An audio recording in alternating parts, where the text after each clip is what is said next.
સુરત ખાતે આયોજિત લોક અદાલતની ઝળહળતી સફળતા। National legal services authority supreme court of India new દિલ્હીના આદેશ અનુસાર ગુજરાત રાજ્ય કાનૂની સેવા સત્તામંડળના સીધા માર્ગદર્શન હેઠળ જિલ્લા કાનૂની સેવા સત્તામંડળ સુરત દ્વારા 13/9/2025ના રોજ જિલ્લાની તમામ અદાલતોમાં નેશનલ લોક અદાલતનું આયોજન કરવામાં આવ્યું હતું।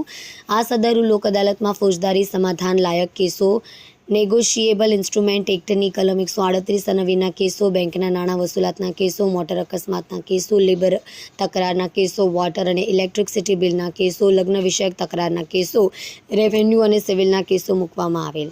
જિલ્લા કાનૂની સેવા સત્તામંડળ સુરતના અધ્યક્ષ અને મુખ્ય જિલ્લા ન્યાયાધીશ રાહુલ એ ત્રિવેદીના ઉત્કૃષ્ટ માર્ગદર્શન હેઠળ ઘણી મોટી સંખ્યામાં કેસો લોક અદાલતમાં મૂકવામાં આવ્યા હતા। તમામ કેસોમાં સમાધાનના પ્રયત્નો કરવામાં આવ્યા, જેમાં પક્ષકારોએ તેમજ વકીલશ્રીઓએ ખૂબ જ ઉત્સાહપૂર્વક ભાગ લઈ નિરંતર પ્રયાસ કર્યા હતા।